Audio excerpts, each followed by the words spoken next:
Welcome to core law class. तो आज हम पढ़ने वाले हैं ऑर्डर टू। तो ये फ्रेमिंग ऑफ सूट के बारे में है। लास्ट लेक्चर में हमने सूट देखा था, इंस्टीट्यूट कैसे करना है ऑर्डर फोर में। तो यहाँ पे हम देखेंगे कि फ्रेम कैसे करना है। ठीक है, तो ये वाली फ्रेमिंग नहीं है जो दीवार पे लगा देते हैं फ्रेम करवा के हम। ठीक है, ऐसे सूट को फ्रेम नहीं करना है। क्या क्या चीज़ें होंगी, फ्रेमिंग प्रॉपर कैसे होगी वो। ठीक है, ये पता नहीं मैंने क्यों कहा, चलो कह दिया। तो आप मेरी चैनल को सब्सक्राइब कर लीजिए। चलिए बढ़ते हैं बिना टाइम वेस्ट किए। तो हमारे ऑर्डर टू का मेन ऑब्जेक्टिव है, तो ये लीगल मैक्सिम्स हमने रेस जुडिकाटा में भी पढ़े थे। तो मेन ऑब्जेक्टिव यही है कि आपने डिफेंडेंट को बार बार कोर्ट्स नहीं लेके आना है। ठीक है, कि जो क्लेम आपका बनता है आप एक बार में ही मांग लो। ठीक है, डिफरेंट डिफरेंट केसेस नहीं लेके आने हैं। तो और हमारी स्टेट के इंटरेस्ट के लिए हित में भी अच्छा है कि जल्दी से जल्दी जो डिस्प्यूट है प्लेंटिव डिफेंडेंट का जल्दी से जल्दी सुलझ जाए। ठीक है, तो रूल टू पढ़ेंगे हम, जो बात करता है कि आप फर्दर लिटिगेट नहीं कर सकते हो, आपके ऊपर बार लगाता है। तो कितने सारे बार्स हमने देखे हैं पहले, रेस जुडिकेटा, रेस सब जुडिस, है ना। तो ये सारी चीजें हमने देखी हुई हैं। तो रूल टू एक अलग से बार लगाता है कि आप कोई केस नहीं लेके आ सकते। तो रूल वन देखते हैं, framing of suit. Rule one, frame of suit. तो हमेशा ये कोशिश होती है हमारी कि जल्दी से जल्दी सूट सॉरी डिस्प्यूट को सेटल डाउन किया जाए। ठीक है, ताकि आगे फर्दर लिटिगेशंस ना लटकते रहें। यस, ठीक है, लेंथी ना होते रहें बेवजह कि डिफरेंट डिफरेंट क्लेम्स आप लेके आ जाते हो, ऐसा कुछ ना हो। Suit to include the whole claim, हमारे लिए इंपॉर्टेंट ये है रूल टू। इसमें क्या बात करते हैं कि जितने भी क्लेम्स आपको चाहिए ना, जो चीज़ जो रिलीफ मांगना है एक ही सूट में मांग लो। ठीक है, ये नहीं कहना है बाद में सर मैं भूल गया था, ठीक है, मेरी तबीयत ठीक नहीं थी, मेरी याददाश्त चलेगी सी, ऐसा कोई भी बहाना नहीं चलने वाला है।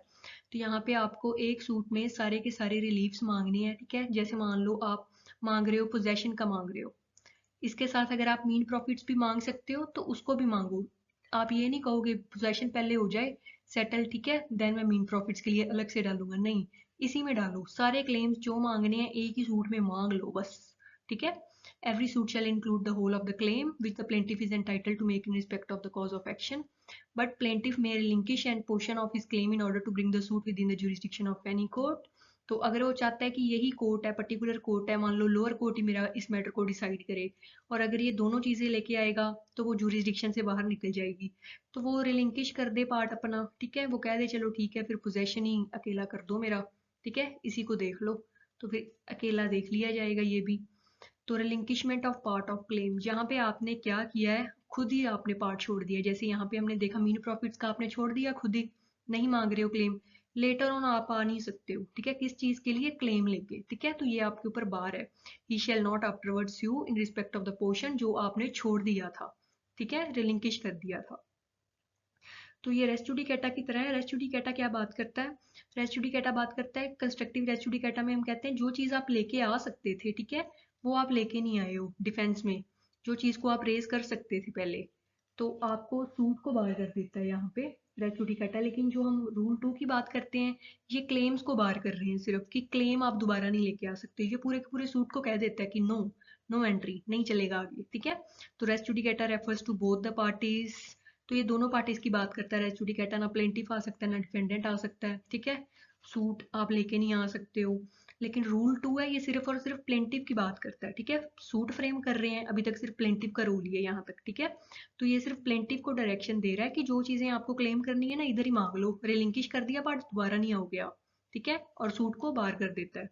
तो जितने भी obligations, collateral matters, successive claims आगे भी देखते हैं, जितने भी होने वाले हैं आपको जो मेन सूट है, प्रिंसिपल सूट है, उसी में मांगने हैं। ठीक है, जैसे मान लो आप डेट की रिकवरी के लिए सूट डाल देते हो, इसमें आपको कौन सी प्रोविजन ऐड करनी पड़ेगी, सेल की भी करनी पड़ेगी, कि इन केस ये डेट रिकवर नहीं करवा पाते हो अपना, या फिर वो पैसे नहीं दे रहा है आपके, तो आप उस प्रॉपर्टी को सेल करवा दो। ठीक है, तो ये इसका सक्सेसिव क्लेम बनता है।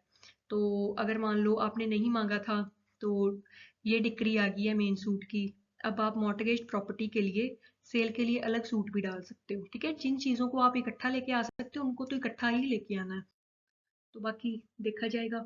Omission to sue for one of several reliefs.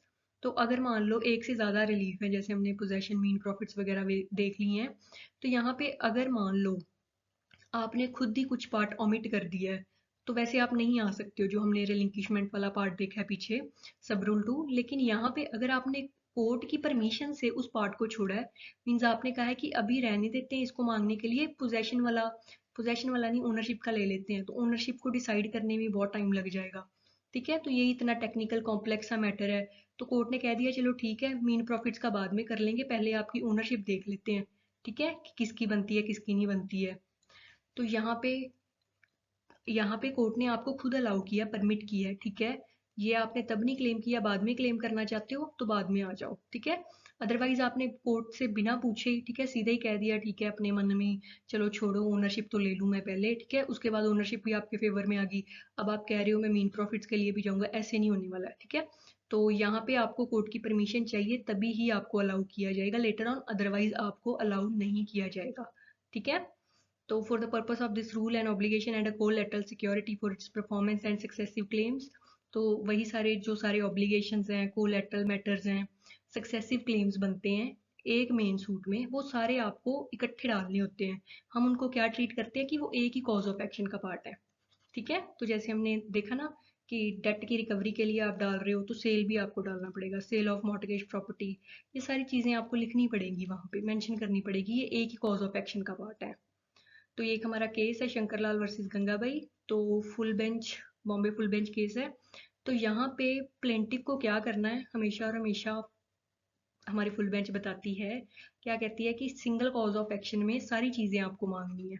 ठीक है, includes all the claims accrued in a single cause of action, और ऑल बंडल ऑफ फैक्ट्स, जितने भी बंडल ऑफ फैक्ट्स हैं सारे इकट्ठे लेके आओ। ठीक है, इनको आप स्प्लिट नहीं कर सकते हो, अलग अलग नहीं लेके आ सकते हो, एक साथ आना है आपको इन वन को।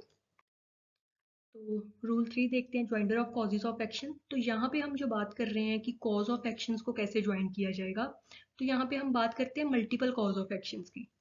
जैसे हमने रूल 2 में देखा है कि सिर्फ एक कॉज ऑफ एक्शन की बात हो रही है, यहाँ पे मल्टीपल कॉज ऑफ एक्शंस की बात हो रही है, कि जहाँ पे बहुत सारी चीजें हैं, कॉज ऑफ एक्शन ही बहुत है, लेकिन वो कैसे हुई हैं, वो एक ही ट्रांजेक्शन का पार्ट है। कॉज ऑफ एक्शन मीन्स मिलते जुलते हैं। ठीक है, उसके रिजल्ट के कारण ही ये वाला कॉज ऑफ एक्शन अराइज हुआ है। तो इनमें क्या कर सकते हैं, हम कॉज ऑफ एक्शंस को भी ज्वाइन कर सकते हैं। तो मैं बताने लगी थी कि पार्टीज को कैसे ज्वाइन किया जाता है, वो हम नेक्स्ट लेक्चर में भी देखेंगे, लेकिन यहाँ पे भी देख लेते हैं कि अगर मान लो प्लेंटिव्स ज़्यादा हैं, ठीक है, 2 या 3 प्लेंटिव्स हैं, उन्होंने सेम डिफेंडेंट के अगेंस्ट ही जाना है, तो यहाँ पे ये इकट्ठे होके भी आ सकते हैं। ज्वाइंडर ऑफ पार्टीज वो देखेंगे हम डिटेल में, लेकिन यहाँ पे आपको सिर्फ देखना है कि joinder of cause of action भी हो सकता है, यस हो सकता है। ठीक है, तो ये रहा जो हम रूल 6 बात करता है। एक प्लेंटिफ है, एक डिफेंडेंट है, लेकिन कॉज ऑफ एक्शन बहुत सारे हैं। ठीक है, सेम तो पार्टीज हैं, तो यहाँ पे क्या किया जाएगा, इन सारे कॉज ऑफ एक्शंस को इकट्ठे लेके जाया जाएगा। ठीक है, तो रूल 6 में बात की है कि अगर मान लो लगता है कि ये बहुत ज़्यादा खिचड़ी बन जानी है, ठीक है, खिचड़ी बन जानी है, यस, तो किचपिच हो जाना सारा कुछ, तो यहाँ पे क्या किया जाएगा, अलग अलग भी लेके आएंगे, पहले कॉज ऑफ एक्शन कहेंगे ये ट्राई कर लो, फिर कॉज ऑफ एक्शन सेकंड हम ट्राई कर लेंगे। ठीक है, तो कोर्ट की मर्जी है, ये रूल 6 में देखेंगे, लेकिन यहाँ पे हम ज्वाइंटर ऑफ कॉज ऑफ एक्शन की बात कर रहे हैं, तो इन सबको ज्वाइन करके इकट्ठे ट्राई कर लिया जाएगा। अगर प्लेंटिफ और डिफेंडेंट्स का इंटरेस्ट है, ठीक है, वही सारी चीजें हैं, तो इकट्ठा कर दिया जाएगा। तो अ प्लेंटिफ में unite in the same suit several cause of actions, तो वो बहुत सारे कॉज ऑफ एक्शंस को इकट्ठे लेके आएगा उसी डिफेंडेंट के against, and any plaintiff having cause of action in which they jointly interested against the same, तो ज्वाइंटली इंटरेस्टेड है वो उसमें।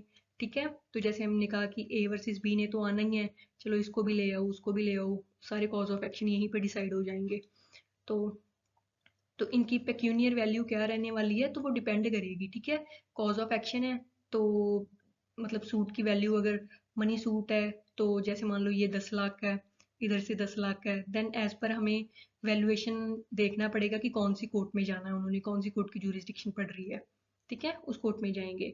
तो joinder of plaintiffs and cause of action, तो जहाँ पे 2 कंप्लेनेंट हैं, बहुत सारे कॉज ऑफ एक्शन है, तो यहाँ पे प्लेनेंट कंप्लेनेंट्स को भी ज्वाइन कर दिया जाएगा और कॉज ऑफ एक्शंस को भी ज्वाइन कर दिया जाएगा। तो इनके लिए कंडीशंस क्या फुलफिल होनी चाहिए, वो इसी में है, तो वो मैंने यहाँ पे नहीं लिखा, लेकिन यहाँ पे लिख दिए क्योंकि इसकी भी वही है इसकी भी वही है। तो क्या होनी चाहिए ज्वाइन करने के लिए, कि जो आप रिलीफ क्लेम कर रहे हो वो बेस होना चाहिए ऑन सेम एक्ट और ट्रांजेक्शन। ठीक है, वो कॉज ऑफ एक्शन उसके रिलेटेड हो। ठीक है, कॉमन क्वेश्चन ऑफ लॉ और फैक्ट मस्ट बी इन्वॉल्व। ठीक है, ये चीजें होनी चाहिए, तभी आप ज्वाइन कर सकते हो सारे कॉज ऑफ एक्शंस को। ज्वाइंटर of defendants and cause of action, defendants को भी ज्वाइन किया जा सकता है, यस किया जा सकता है, बहुत सारे कॉज ऑफ एक्शन है उनको ज्वाइन करके ले आओ आप उसके अगेंस्ट, और क्या ये सारी कंडीशंस फुलफिल होनी चाहिए, वही सारी चीज़ें हैं।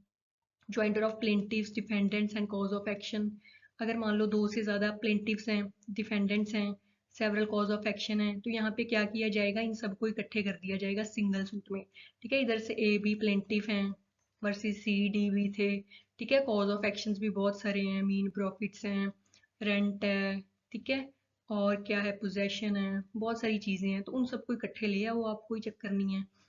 न्यूसेंस है, ठीक है, उसी ट्रांजैक्शन का पार्ट है, तो यहाँ पे क्या किया जाएगा, सबको ले आएंगे इकट्ठे, कितनी बार बोलूँ, इकट्ठे ले आएंगे, इकट्ठे ले आएंगे, हाँ भरावा ले आएंगे इकट्ठे। चलो, the following must be noted with regards to joinder of parties, the if plaintiffs are not interested jointly the suit will be bad for misjoinder of plaintiffs and cause of action। तो misjoinder का मैं बता देती हूँ कि parties miss join हो जाती हैं, मीन्स जैसे कहते हैं ना मिसमैच होगी ये चीज़, तो वैसे ही है यहाँ पे, जैसे ज्वाइन होना चाहिए था, मीन्स सेम ट्रांजैक्शन का पार्ट है वो सारी चीज़ें, इस वजह से हम उनको इकट्ठा करते हैं। तो अगर उस अकॉर्डिंग सेम ट्रांजैक्शन का पार्ट नहीं है, एक्ट का पार्ट नहीं है, तो उनको ज्वाइन कर दे, तो इसको हम क्या कहते हैं कि ये ज्वाइनिंग सही नहीं हुई है, मीन्स मिस ज्वाइंटर ऑफ प्लेंटिव्स हो गया, गलत ज्वाइनिंग होगी है, ठीक है। तो यहाँ पे अगर प्लेंटिव्स आर नॉट इंटरेस्टेड, ठीक है, इनको गलत ज्वाइन कर दिया है आपने, तो फिर क्या हो जाएगा, हमारा सूट खराब हो जाएगा, ठीक है। डिफेंडेंट्स आर नॉट इंटरेस्टेड, या डिफेंडेंट इंटरेस्टेड नहीं है इकट्ठे, उनको आप इकट्ठे ले आए हो, तो suit will be bad for multifarious, तो मल्टीफेरियस सूट हो जाएगा हमारा। If both plaintiffs and defendants are not jointly interested, दोनों ही नहीं है, तो यहाँ पे bad for double misjoinder, ठीक है, तो सबके लिए बुरा हो जाएगा, वाओ बुरा हो जाएगा। रूल 4 बात करता है कि जहाँ पे इमूवेबल प्रॉपर्टी का मामला आता है, ठीक है, उसकी रिकवरी के लिए आप सूट डालते हो, मान लो कोई लैंड है, कोई हाउस है, कोई बिल्डिंग है, कुछ भी है इमूवेबल चीज़ है जो, तो वहाँ पे कुछ ही क्लेम्स हैं जिनको आप ज्वाइन कर सकते हो। वो कौन कौन से हैं, तो वो उनको ज्वाइन करने के लिए सबसे पहले तो आपको कोई भी क्लेम अगर आपको करना है ना इमूवेबल प्रॉपर्टी के साथ कुछ भी मांगना है, तो इमूवेबल प्रॉपर्टी के खुद ही मामले इतने कॉम्प्लेक्स होते हैं, है ना, कितना टाइम ले जाते हैं, तो इसमें इस वजह से अवॉइड करते हैं कि बाकी चीज़ों को ना इनके साथ क्लेम में रिलीफ में मेंशन करें, तो अलग ही लेके आई उन सबको, बाकियों को यस। तो यहाँ पे अगर आपको लेके आना है तो यहाँ पे आपको कोर्ट की परमिशन चाहिए, ठीक है। तो कोर्ट की परमिशन लेके आप क्या कर सकते हो, ज्वाइन करवा सकते हो इनको, लेकिन कुछ एक्सेप्शंस हैं जहाँ पे आप क्या कर सकते हो, इमूवेबल प्रॉपर्टी के कुछ सर्टेन क्लेम्स हैं जिनको आप मांग सकते हो कोर्ट की परमिशन के बिना भी, ठीक है। इमूवेबल प्रॉपर्टी है, फिर भी उसमें एक आपके मेन क्लेम के साथ दूसरे क्लेम्स भी मांग सकते हो, वो कौन कौन से हैं, तो क्लेम्स फॉर मीन प्रॉफिट्स और arrears of rent in respect of the property claimed और एनी पार्ट देयर ऑफ, कोई मीन प्रॉफिट्स का मामला है, अरियर्स ऑफ रेंट का मामला है, ठीक है, इनको आप लेके आ सकते हो, ठीक है। जैसे मान लो ये लैंड का मामला था, आप पोजेशन मांग रहे हो, तो जैसे हमने एग्जांपल्स भी देखी हैं पीछे, एक बार तो वैसे क्लियर हो गया है, तो इसमें आप अब मीन प्रॉफिट्स भी चाहते हो, ठीक है, रेंट भी आपको चाहिए, वो सारी चीज़ें आप इकट्ठे भी मांग सकते हो, उसी का पार्ट है ये। तो claim for damages for breach of any contract, जहाँ पे आप डैमेजेस मांग रहे हो किस चीज़ के लिए, कॉन्ट्रैक्ट के ब्रीच के लिए, ठीक है। इमूवेबल प्रॉपर्टी का मामला है लेकिन ब्रीच का मामला भी है, तो इसमें आप मांग सकते हो क्लेम, और अगर वो claim based on the same cause of action, ठीक है, जैसे हमने देखा ना सेम ट्रांजैक्शन का पार्ट है, तो वही बात है यहाँ पे, सेम कॉज ऑफ एक्शन के ऊपर बेस है वो वाला रिलीफ, तो आप वो भी मांग सकते हो, ठीक है। वैसे आपको मांगने के लिए इमूवेबल प्रॉपर्टी के साथ आपको कोर्ट की परमिशन चाहिए, मेरे को इमूवेबल बोलना ही भूल गया, तो वैसे आपको कोर्ट की परमिशन चाहिए, अदरवाइज इनमें आपको परमिशन नहीं चाहिए इन केसेस में, ठीक है। तो प्रोवाइजो बताती है, nothing in this rule shall be deemed to prevent any party in a suit for foreclosure or redemption from asking to be put into the possession of the mortgage property. तो mortgage property यहाँ पे अगर immovable property आपने mortgage की हुई थी किसी को, ठीक है, मॉर्टगेजी को, ठीक है, तो यहाँ पे क्या होएगा, इनको अलग से रखा गया प्रॉपर्टी वाले केसेस को, कि जहाँ पे उनको नहीं रोकने वाले हम, कि अगर उसने कहा कि फोरक्लोजर, हमें पता मॉर्टगेजी का राइट होता है, जहाँ पे वो कहता है मॉर्टगेजर को कि तुम क्या करो, पहले पेमेंट कर दो, अदरवाइज मैं तुम अगर नहीं करोगे पेमेंट, फेलियर हो जाता है तो मैं इस प्रॉपर्टी को सेल कर दूंगा। रिडम्पशन मॉर्टगेजर का राइट होता है जहाँ पे वो पेमेंट कर देता है, डेट क्लियर कर देता है अपना, ठीक है, तो वो कहता है मुझे अपनी प्रॉपर्टी अब वापस चाहिए। तो यहाँ पे ये चीज़ें जो हमने ऊपर देखी हैं कि ज्वाइन करने के लिए कोर्ट की परमिशन चाहिए, ये सारा कुछ ये इनके लिए नहीं है। ठीक है। तो रूल 5 बात करता है claim bye or against executor, administrator और एयर्स के बारे में। तो यहाँ पे अगर कोई भी क्लेम एग्जीक्यूटर, एडमिनिस्ट्रेटर या एयर ने डाला है, या फिर इनके अगेंस्ट किसी ने डाला है, एग्जीक्यूटर, एडमिनिस्ट्रेटर और एयर, तो यहाँ पे आप क्या करोगे, यहाँ पे आप लेके नहीं आओगे इकट्ठे इनके साथ क्लेम्स। क्यों? क्योंकि हमें पता है ये अपनी पर्सनल कैपेसिटी में काम कर रहे हैं या प्रोफेशनल कैपेसिटी में काम कर रहे हैं, उन दोनों को अलग अलग ट्रीट करना है आपने। ठीक है। लेकिन जहाँ पे आ जाता है कि जो मैटर स्टेट के साथ जुड़ा हुआ है, मान लो डिसीज की प्रॉपर्टी थी, उसके साथ जुड़ा हुआ है, जो इन्होंने पर्सनल कैपेसिटी में किया है, उसको आप लेके आ सकते हो, और अदरवाइज आप लेके नहीं आ सकते हो। ठीक है, बड़ी कंफ्यूजन हो जानी है जैसे हमने कहा। और या फिर कोई ऐसा क्लेम है जो डिसीज की प्रॉपर्टी के साथ जुड़ा हुआ है, जिसमें वो भी एंटाइटल्ड है, तो उन चीज़ों को आप लेके आ सकते हो जो उनसे जुड़े हैं। अदरवाइज इनको अलग अलग ट्रीट करना होता है हमने। ठीक है, डिफरेंट डिफरेंट सूट डालने होते हैं, पर्सनल कैपेसिटी में जो किया, प्रोफेशनल कैपेसिटी में जो किया, इकट्ठे नहीं क्लेम आएंगे सारे।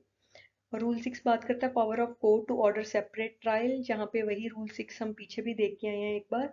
तो जहाँ पे लगता है कि बड़ी कंफ्यूजन सी क्रिएट हो जाएगी, डिले बड़ा हो जाएगा। ठीक है, तो और लंबा चला जाएगा हमारा केस, तो यहाँ पे फिर क्या करेगा, कोर्ट कह देगा ठीक है, इनको छोड़ दो, सेपरेट ट्रायल कर लेते हैं। जैसे हमने देखा ना, कोर्ट की परमिशन से आप कुछ पार्ट लिंकिश कर देते हो जैसे।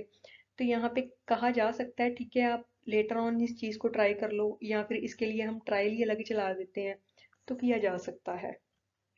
Objection as to miss joinder, वही joinder of cause of action है ना।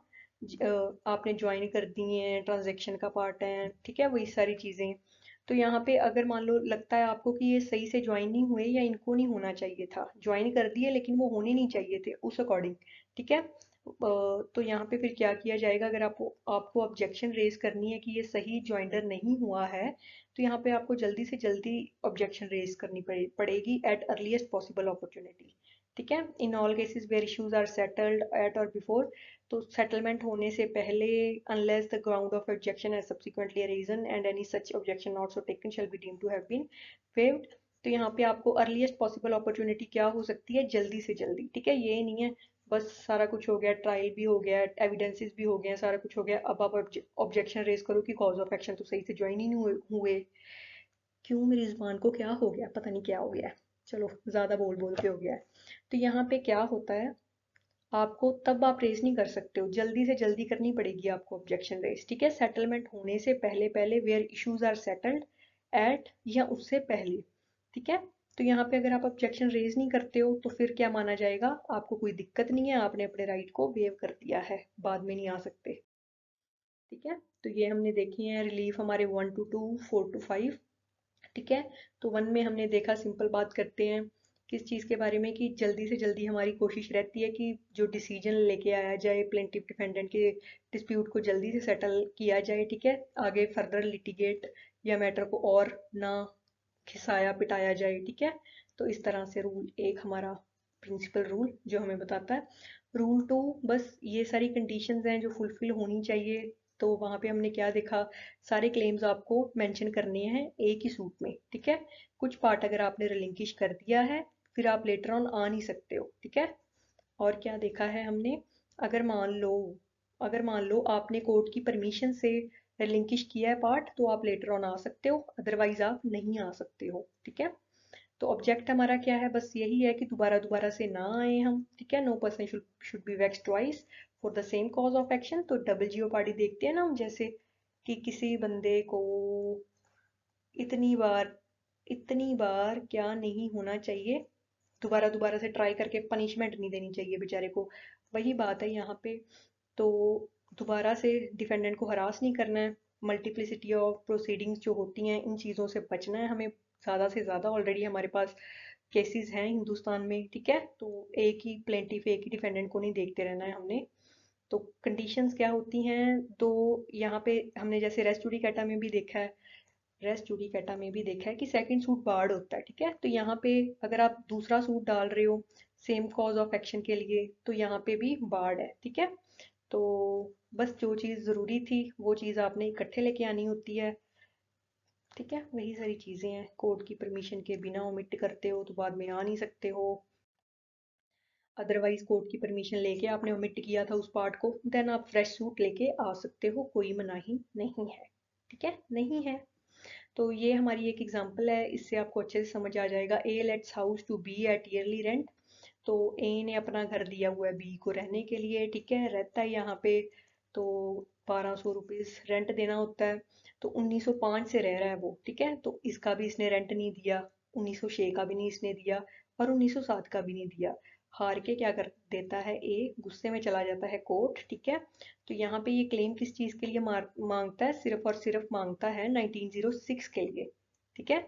1908 में चला जाता है ये, लेकिन मांगता क्लेम किस चीज के लिए, 1906 के लिए सिर्फ और सिर्फ, ठीक है। तो यहाँ पे बाद में वो आएगा नहीं, अगर इसके फेवर में आ गया बाद में कहे ओके गुड चांस, तो 1905 का भी लेके आता हूँ क्लेम, 1907 का भी लेके आता हूँ, नहीं आ सकते सर, ठीक है, बैठे रहो अपने घर पे, ठीक है।